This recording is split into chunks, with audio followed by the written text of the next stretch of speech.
wasn't that long ago that integrating technology into my classroom was based around desktop applications or standardized testing programs. Even with the interactive tools such as a smartboard, I felt that I was not getting at the foundation of what it meant to be a 21st century learner.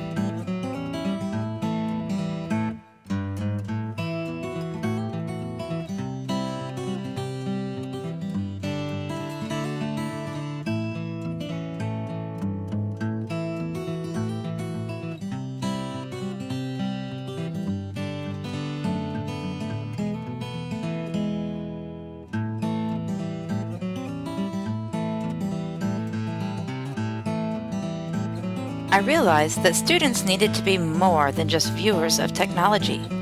They had to create and interact in collaborative ways. It was this desire to create a better learning environment that led me to Full Sail University.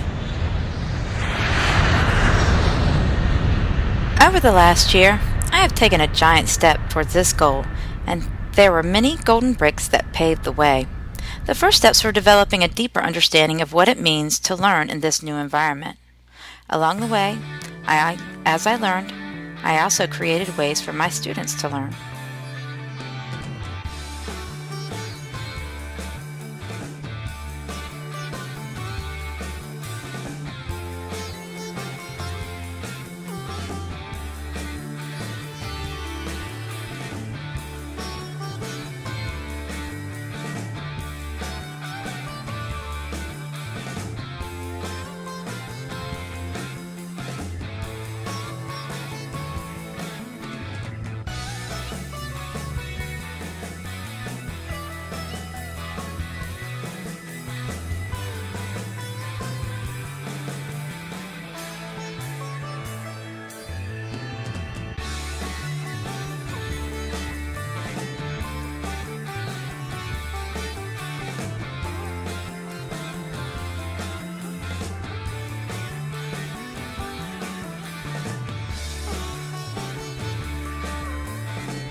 Through this journey, it also became evident that most students today are digital natives.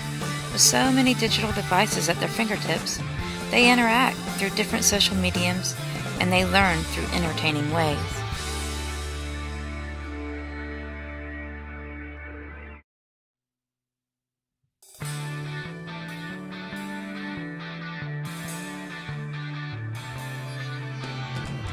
Today's students use these tools in so many ways that it seems intuitive. However, using these tools for educational purposes still takes guidance from educators. Digital literacy is a great need in today's classrooms. While students explore the World Wide Web in many ways, they don't always know the best methods to use these tools. Authors such as Mark Prinsky, Sasha Barab, and Lynn Schrum are telling the world that educators and students need to work together to create new paradigms for learning. Teachers and students need to partner with each other because they can't all do the same thing that they used to do. The students are really good with technology and they need to be the ones who use the technology. The teacher's job should be the one that the teacher's job has always been, which is quality and context and rigor and questioning. And if they can partner along those dimensions and teach each other the sides that they know, things will go much more. In order to meet the digital literacy and traditional literacy needs in the elementary classroom, I created a solution that would help teachers and students become more comfortable using technology to promote both digital and traditional literacy learning. I selected literature discussion groups as a learning content to stage a variety of media instructional examples. A literature group is a very dynamic learning scenario that relies on peer discussion as well as teacher guidance. This content is a good fit to bridge the two worlds.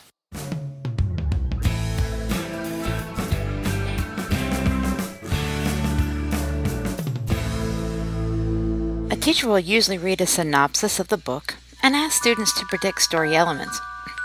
I created a book trailer for this. This provided an example of interacting with the text in a more personal way. The That's the first thing I remember. Running. I carry something. My arm curled around it, hugging it to my chest. Bread, of course. Someone is chasing me. Stop, thief! I run. That's my name. Stop, thief.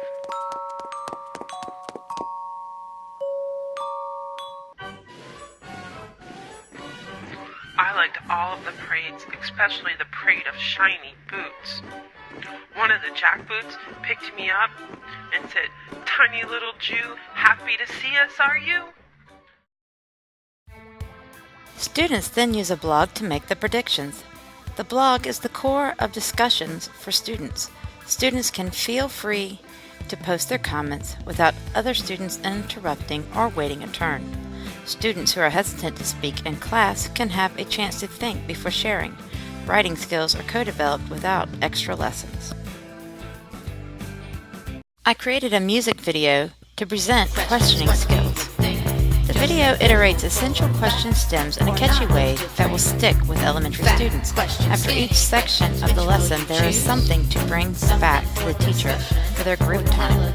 Students are more prepared and time is better spent refining skills learned. The skinny on the story events, know the character settings and plot segments.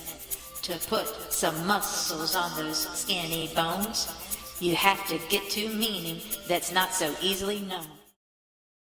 Using EMDT allowed me to connect several learning objects into one unit. I was able to embed websites through the use of iframe directly into the lesson, which eliminates searching and distractors that students often fall prey to. This site, Read, Write, Think, is used to create a graphic organizer that is printed. Students then share this at their next group meeting. Several quizzes are used along the way to test comprehension and vocabulary, a time and paper-saving feature that's found in EMDT.